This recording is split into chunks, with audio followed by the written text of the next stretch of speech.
북한이요, 김정은이가 통정부가 30년 동안 해내지 못한 일을 최순실이 해냈다고 생각할 거다, 이런 보도가 나왔습니다. 최순실이가 국정농단을 이렇게 하는 것을 다루는 북한 관영 매체가요, 굉장히 거칠게 지금 이 한국을, 정부를 비판하고 있고 보수 세력을 비판하고 있습니다. 자, 북한은 10월 29일 1차 촛불 집회 이후에 말입니다, 이 박근혜 정부의 퇴진과 남한 전국의 혼란 조장에 초점을 맞추고 이 보도를 대대적으로 하고 있는데요. 둘째로는 북한 주민들에게 남한 내 혼란상과 부패상을 부각시켜서 김정은에 대한 충성과 우리가 그래도 더 낫지 않냐 하는 상대적 우월성을 갖도록 유도하고 있다고 합니다. 참말로 창피스럽습니다.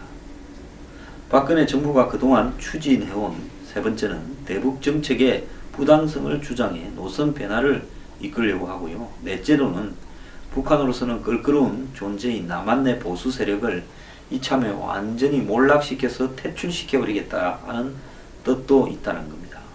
흥미로운 것은 북한 스스로 북풍이라는 말을 하는데요. 흔히 우리가 북풍이라고 하면 북한을 동원해서 어떤 일을 꾸민다든지 선거 때, 내지는 북한의 위협을 가장을 해가지고 이 선거에 유리하게 한다든지 이런 건데요. 북한은 2일날 박근혜 패거리들은 날로 고조되는 전민항쟁, 즉 한국의 촛불 집회가 북의 조종에 의해 벌어지고 있는 것처럼 여론을 만들어 보려고 획책하고 있다. 한국의 어원 중에서도 그런 이야기 한 사람이 있죠. 이렇게 주장을 했습니다.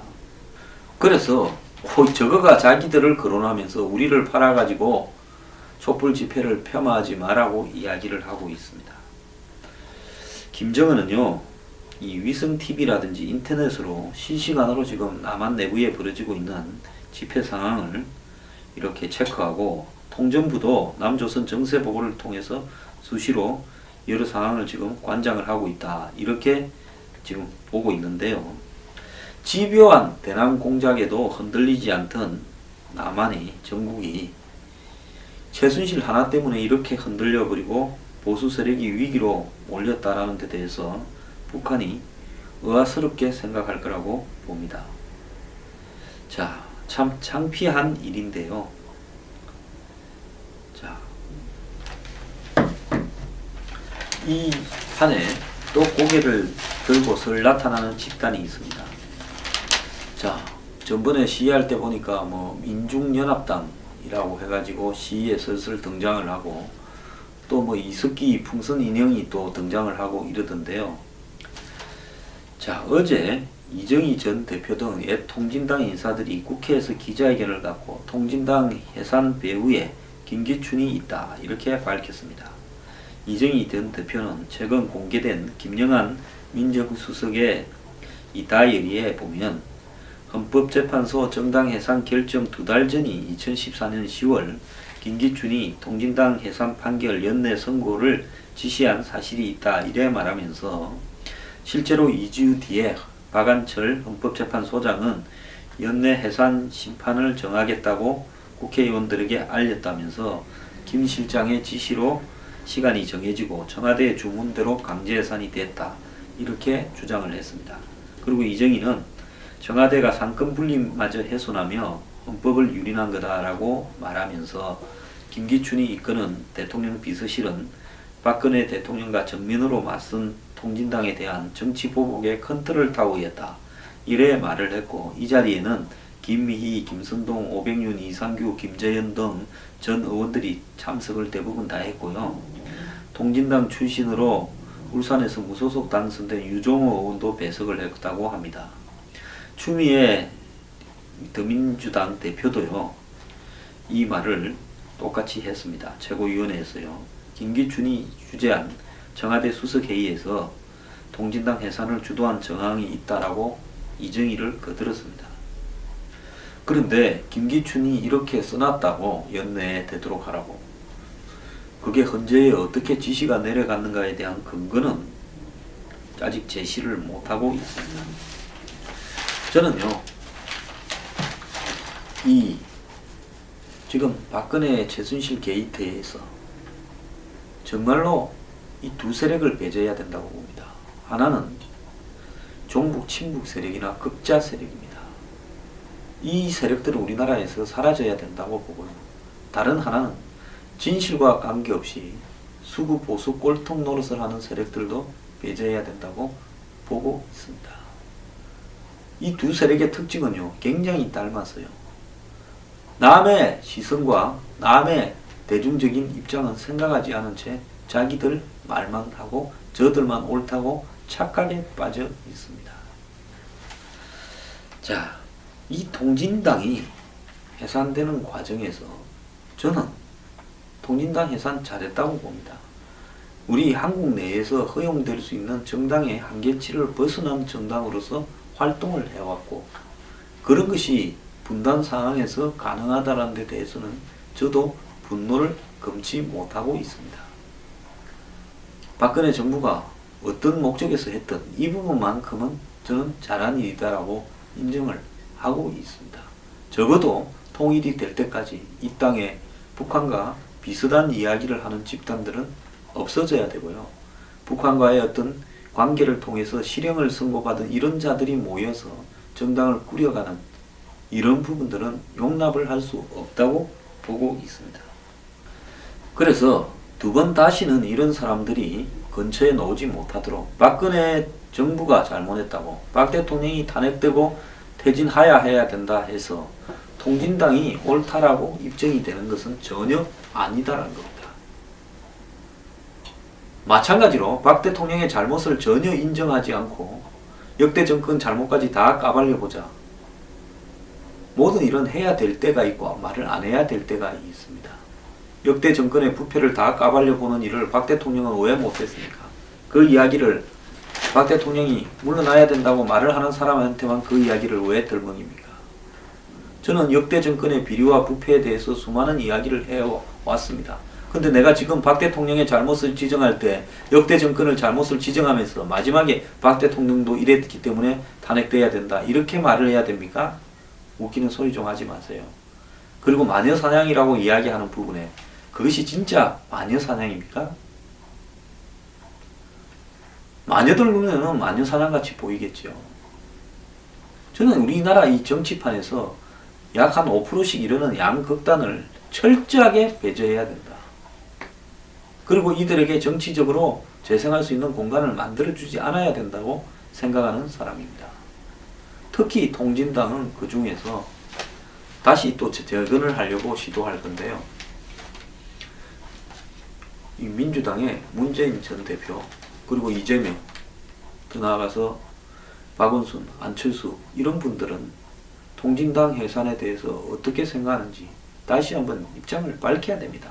박근혜 대통령 잘못했다고 통진당 해산이 잘못됐다라고 그렇게 엮지는 마세요. 하긴 이 사람들은 통진당이 해산될 때부터 해산을 해서는 안 된다고 주장하던 사람입니다. 이제 대선을 앞두고 똑같은 주장을 할 수 있는지 한번 물어보고 싶습니다. 저는 내년 대선에 아무리 얼렁뚱땅 치러진다 하더라도요, 검증할 거는 다 검증해야 된다고 보고 있습니다. 특히 문재인 전 대표는 본인의 안보관에 대해서 국민들 앞에 완전히 고백을 해야 됩니다. 선거 빨리 한다고 그거 안 하고 넘어갈 수 있을 것 같습니까? 이재명 시장도 마찬가지입니다. 지금까지는 대선 전국이 열리지 않았기 때문에 이런 문제들이 넘어갈 수 있었겠지만, 이제 대선 전국이 시작되면요, 아무리 박근혜가 잘못했다 하더라도 저는 그 부분에만큼은 답을 해야 된다.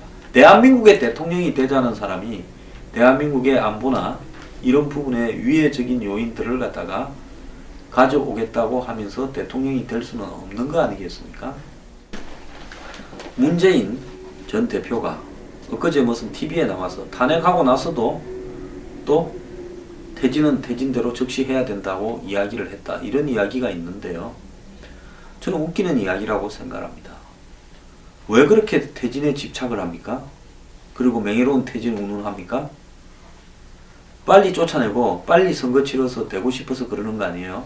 그렇게 빨리 서두는 이유는 뭡니까? 원래 들어가면 내년 12월 18일인가 선거해야 될 건데 6월달 한다 그러면 그것만 해도 6개월 빨라졌는데 뭔 욕심을 더 내어서 한 3월달에 선거해서 후다닥 대통령 되고 싶습니까? 그러면 본인이 뭐 유리한 게 있습니까? 아니면 1월달 선거하기를 원합니까? 저는 그런 사고 속에서요. 왜 그렇게 갑자기 대통령이 되고 싶어 하는지 그것은 딱 한 게 아닙니까?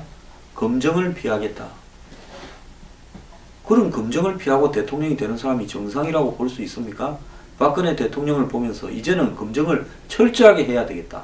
약간의 의혹이라도 놓으면 끝까지 파고 늘어져야 되겠다. 그런 게 제 생각입니다. 이제 누구도 검증 피해갈 수 없습니다. 그래서 저는 탄핵이 절차를 밟아가야 된다고 이야기하는 겁니다.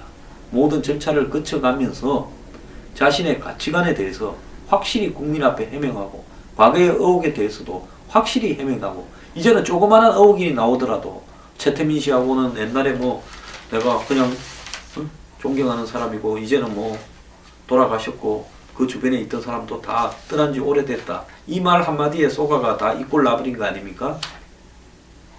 그렇기 때문에 대선이 빨리 해야 된다라는 데 대해서 절대로 넘어가면 안 됩니다. 국민들은요, 탄핵을 해서 그 절차를 거치면 한 6월달쯤 될 겁니다. 6월달 해도요, 검증이 잘 안 됩니다.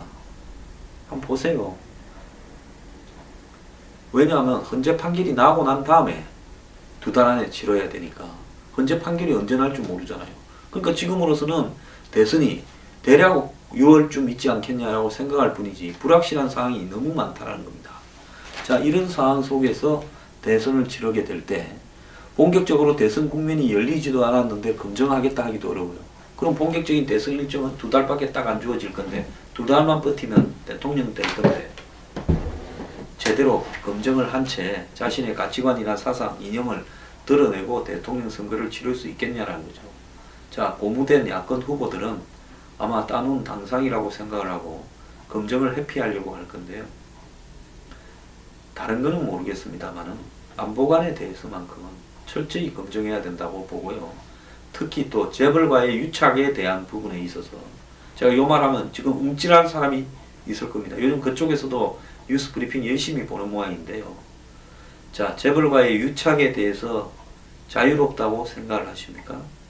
그거 벗어날 수 있다고 보십니까? 자, 철저하게 충분한 시간을 가지고 검증을 해야 된다. 저는 그렇게 생각을 하고요. 그렇게 가장 할 수 있는 것이 탄핵 절차를 진행을 해가는 거라고 보고 있습니다. 그러면 시간이 아쉽지만 어느 정도 검증할 수 있는 시간이 확보됩니다. 박 대통령이요.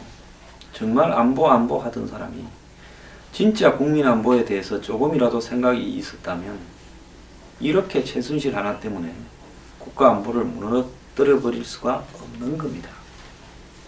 입이 10개라도 할 말이 없고 박 대통령은 대가를 치러야 된다고 생각합니다. 박 대통령이 잘못한 덕에 관 속에 드러났던 통진당이 살아나고 안보관이 문제가 있는 사람들이 쉽게 대통령 후보가 거의 될 것처럼 이야기를 합니다. 오늘 어떤 보수 언론은 이번 선거는 보수가 졌다. 그래도 보수 세력이 무슨 새로운 어떤 수습을 통해서 좌우를 도모해야 된다. 이렇게 보도도 하고 있습니다. 자, 누가 이 모양을 만들어 버렸습니까? 전적으로 박 대통령 당신 때문에 벌어진 일입니다.